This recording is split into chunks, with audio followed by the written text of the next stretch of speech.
Hello guys, आज हम बनाने जा रहे हैं बथुआ का साग। तो बथुआ के साग के फ़ायदे तो आप सब जानते ही हैं और ये भी जानते हैं कि ये हमारी सेहत के लिए कितना फ़ायदेमंद होता है। सिद्धू जी ने भी एक वीडियो में बताया है कि उनकी पत्नी को लास्ट स्टेज कैंसर था, तो डॉक्टरों ने 5% बचने के चांस बताए थे। तो उन्होंने क्या किया, मेडिकल इलाज के साथ साथ उन्होंने देसी चीज़ें भी देना शुरू कर दी, जिससे उनकी पत्नी की सेहत में काफ़ी सुधार आया और अब वो बिल्कुल ठीक-ठाक और फिट हैं, हेल्दी हैं। तो मैं भी चाहती हूँ कि इसी तरह हम भी देसी चीज़ें अपनाएँ, जो हमारे नेचुरल तरीके से उगती हैं, तो इससे हो जो है हमारी सेहत को काफ़ी हद तक आराम मिलेगा। तो हमें ये सारी चीज़ें खानी चाहिए जो हमारी नेचुरल तरीके से खेतों में उगती हैं। जो हम अपने कलरफुल और जीभ के टेस्ट के चक्कर में अपनी हेल्थ ख़राब कर देते हैं, तो इन सब चीज़ों को हमें अवॉइड करना चाहिए और हमें हेल्दी खाना खाना चाहिए। जो हमारे मौसम के हिसाब से हमारे खेतों में उगता है, जो नेचुरल चीज़ें उगती हैं जिसको हम खा सकते हैं, तो उनको हमें ज़रूर मौसम के हिसाब से लेनी चाहिए, जिससे हमारी हेल्थ जो है ठीक रहे।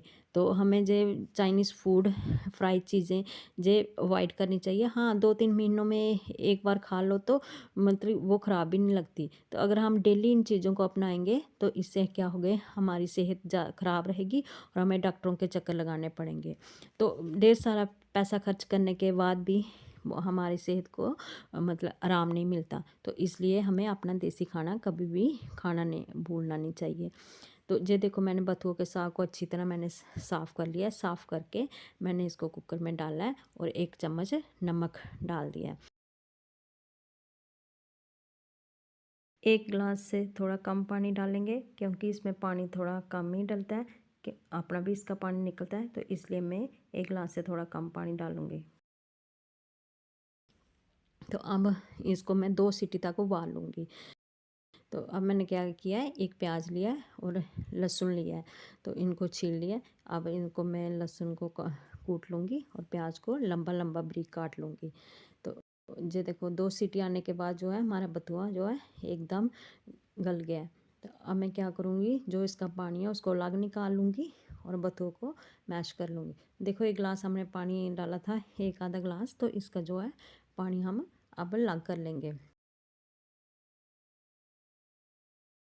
ये देखो पानी, अब मैं इस पानी को फेंकूँगी नहीं। तो इस पानी में आयरन बहुत ज़्यादा है, कैल्शियम बहुत ज़्यादा है, तो अब मैं इस पानी को क्या करूँगी, मैं पी लूँगी।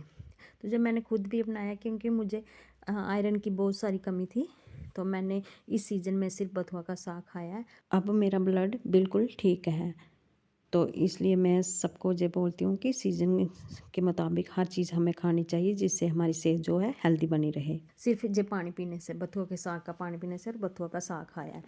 तो जब मैंने खुद अपने ऊपर इसका एक्सपेरिमेंट किया है, तो इसलिए मैं आपको बता रही हूँ। अगर किसी बहन को या भाई को आयरन की कमी है, तो वो ज़रूर इस सीज़न में बथुआ का साग खाएँ और इसका जो उबला हुआ पानी है वो पी लें।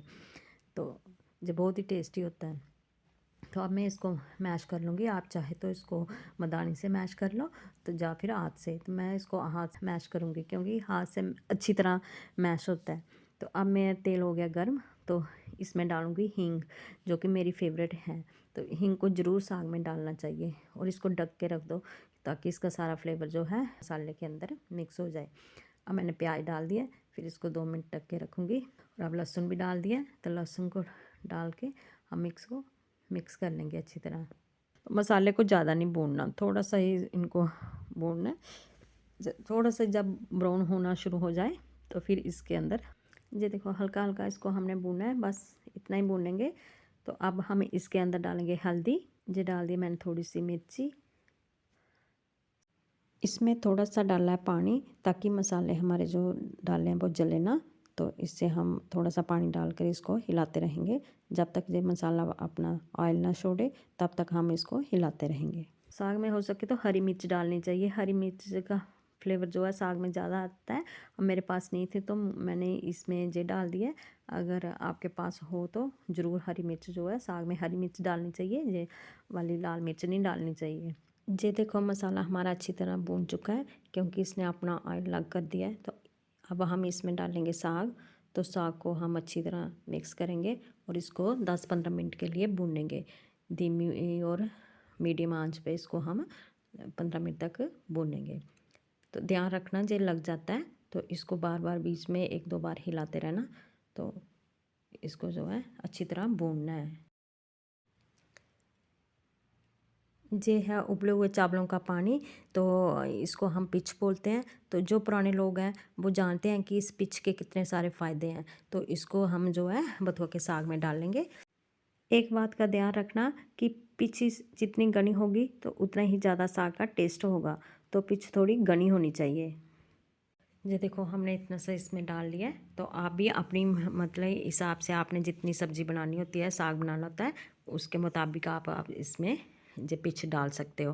तो मुझे इसमें थोड़ा कम लग रहा था तो मैंने इसमें थोड़ी सी और डाल दी है। तो आप अपने हिसाब से देख लेना। तो ज़्यादा पतली नहीं होनी चाहिए, ये मतलब कि घना घना ही साग अच्छा लगता है। अब मैं इसको 10-15 मिनट के लिए और उबाल लूँगी धीमी आंच पे। तो ये देखो साग हमारा जो अब बनकर तैयार हो गया। अगर आप चाहते हैं कि हमें इसी तरह देसी खाना खाने की और सेहत से जुड़ी जानकारी मिलती रहे तो आप इस चैनल को सब्सक्राइब कर लो। और इस सर्दियों में किस किस ने जे बथुआ का साग खाया है तो मुझे कमेंट में ज़रूर बताना। अब मैं इसमें डालूँगी थोड़ा सा गरम मसाला।